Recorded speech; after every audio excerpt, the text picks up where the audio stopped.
Guys, সকলকে জানাচ্ছি আসসালামু আলাইকুম। এখন বর্তমান বাংলাদেশ যে পরিস্থিতি নিয়ে আমরা ফেসবুক, ইউটিউব এবং বিভিন্ন পত্রিকা দেখলে দেখা যায় বাংলাদেশ এখন সুস্থ স্বাভাবিক না। আমরা সুস্থ স্বাভাবিক একটা বাংলাদেশ চাই, কারণ এই সুস্থ স্বাভাবিক একটা বাংলাদেশ কবে হবে তাও জানি না। আমরা শিশুবেলায় ভালো ছিলাম, কারণ তখন আমার শোনা বাংলা, আমি তোমায় ভালোবাসি, চিরদিন আমি তোমাকে ভালোবাসবো। এই কথাটা কি এই কথাটা কি এখন বর্তমানে বাংলাদেশ থেকে উঠে গেছে নাকি তাও জানি না।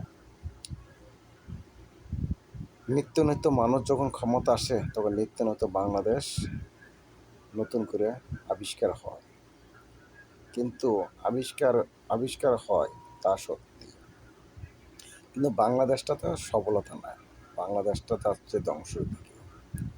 আমরা ধ্বংসের হাত থেকে কীভাবে আমরা সোনার বাংলাদেশটাকে আমরা বাঁচাবো আপনারা বলতে পারেন? পারেন না। সারা বাংলাদেশে শুধু হাহাকার, গ্যাঞ্জাম, মারামারি, কোবাকুবি, এইটা ওইটা একটার পর একটা লাগিয়ে থাকে, কিন্তু আমাদের সোনার বাংলাদেশ সঠিক একটা স্বাভাবিক একটা বাংলাদেশ হবে আমরা এটাও জানি না। আমরা চাই সোনার বাংলাদেশ থাক। তত্ত্বাবধায়ক সরকারকে আমরা বারবার অনুরোধ করতেছি, এবং সেনাবাহিনী এবং পুলিশ প্রশাসন এবং সাধারণ জনগণকে আবদার জানাচ্ছি, আপনারা সঠিক বাংলাদেশটাকে সঠিকভাবে পরিচালনা করেন। আমরা জানি সোনার বাংলাদেশের মানুষটা যতই চেষ্টা করুক তারা পারবে না, কারণ তারা আইনের কাছে বন্দী। আইনের কাছে বন্দী বলেতেই তারা কাউকে কিছু বলে না, এবং তা কাউকে কিছু করতেও পারে না। সেনাবাহিনীতে হাত তার চুরি না, সেনাবাহিনীর হাত খোলা। আমরা চাই সেনাবাহিনী যেহেতু হাতে চুরি নাই, হাত খোলা আছে, আমরা চাই সোনার বাংলাদেশটাকে আপনারাই পারেন ঠিক করতে। কারণ আপনারা কি ঠিক করবেন না তো? কারণ আপনারা ঠিক করবেন না কেন? কারণ আপনার উপর তো আবার বড় বড় লোক আছে, কারণ তাদের কথা মতো চলতে হয়। তারা যদি কেউ উঠবেন, যদি কেউ দাঁড়াও, যদি কেউ বইতে কেউ বড়, কিন্তু আপনারা নিজ দায়িত্ব সোনার বাংলাদেশটাকে করতে পারেন না। যখন সোনার বাংলাদেশটাকে বাইঙ্গা চুরা যখন বিদেশের কাছে বিক্রি করে দেব, তখন সেনাবাহিনীরা বুঝবেন আপনাদের ব্যর্থতা কী। আমরা ব্যর্থতা পছন্দ করি না। আমরা চাই সরকার ভুল পথে গেলে, উপদেষ্টারা ভুল পথে গেলে আপনারা সঠিক পথে আনার জন্য চেষ্টা করেন। যদি তারা একবার, দুইবার, তিনবার বলার পরও যদি বাংলাদেশটাকে তারা ভাঙ্গাচুরা নিজেরা খাইতে চায়, তাহলে আপনারা একটা ডিসিশন নেন। এই ডিসিশন মতন আপনারা কাম করেন। সোনার বাংলাদেশটাকে বাঙালি পট্টি বানান যাব না। বাঙালি পট্টি বানাইয়া যদি আপনারা সোনার বাংলাদেশটাকে বিক্রি করেন, তাহলে কি আমাদের সোনার বাংলাদেশের মানুষ কই যাইব? আমরা সেনাবাহিনীদেরকে আবদার, আপনারা সোনার বাংলাদেশটাকে সাজানো গোছানো একটা বাংলাদেশ আপনারা গিফট দেন। তত্ত্বাবধায়ক সরকার যদি ভুল পথে যায়, তাকে সঠিক পথে আনেন। সঠিক পথে না আনতে গেলে তাহলে আপনারা যেই ডিসিশন নেবেন সেই ডিসিশন অনুযায়ী আপনারা কাজ করেন, তাহলে হয়তো আমাদের সোনার বাংলাদেশ একটা সুন্দর একটা বাংলাদেশ হবে। কিন্তু আপনারা আসলে কি সোনার বাংলাদেশটাকে গিফট দিতে পারবেন না পারবেন না? না পারলে হাতে চুরি পিন্দা ভালো, আর যদি পারেন তাহলে সোনার বাংলাদেশটাকে সুন্দর একটা সাজানো একটা বাংলাদেশ আপনারা দেন। দরকার তত্ত্বাবধায়ক সরকার যদি ব্যর্থ সরকার হয়, আপনারা তার থেকে ছিনিয়ে নেন, যুদ্ধ করে নেন, যেইভাবে নেন, আপনারা নিজ দায়িত্ব বাংলাদেশটাকে আপনারা হাতের মুঠি নেন।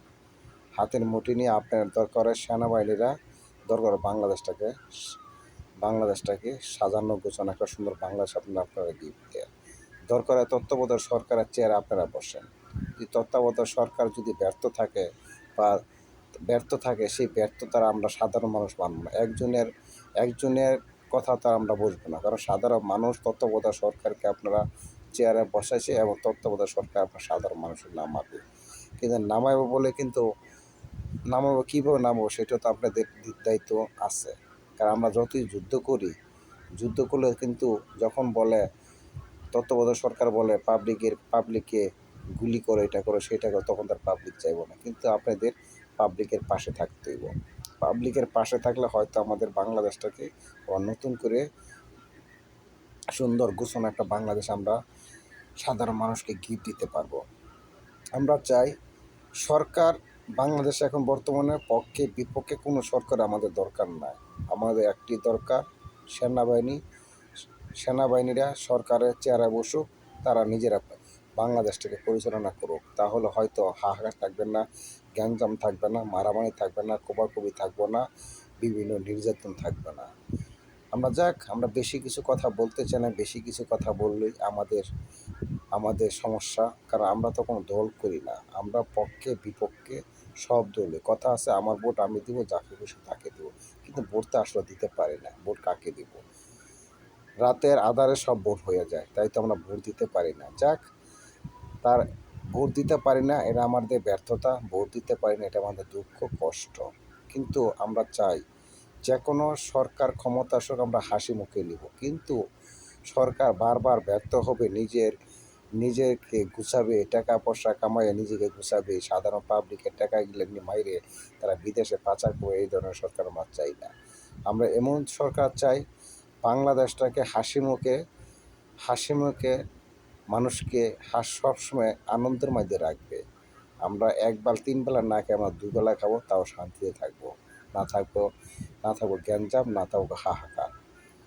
সবাই ভালো থাকেন, সুস্থ থাকেন, সেটি কামনা করে। আর সেনাবাহিনী, পুলিশ প্রশাসন সকলকে অসংখ্য ধন্যবাদ। আমরা চাই আপনারা নিজেরা হাতে চুরি না পিঁধে নতুন করে বাংলাদেশটাকে নতুনভাবে আপনারা সাজানো গোছানো একটা বাংলাদেশ দেন। দরকার হয় সেনাবাহিনীর হাতে ক্ষমতা হস্তান্তর করেন তত্ত্বাবধায়ক সরকার, দরকার হয় হস্তান্তর করেন। কারণ আমরা ব্যর্থ সরকার দিয়ে আমাদের বাংলাদেশ চলবে না। সবাই ভালো থাকেন।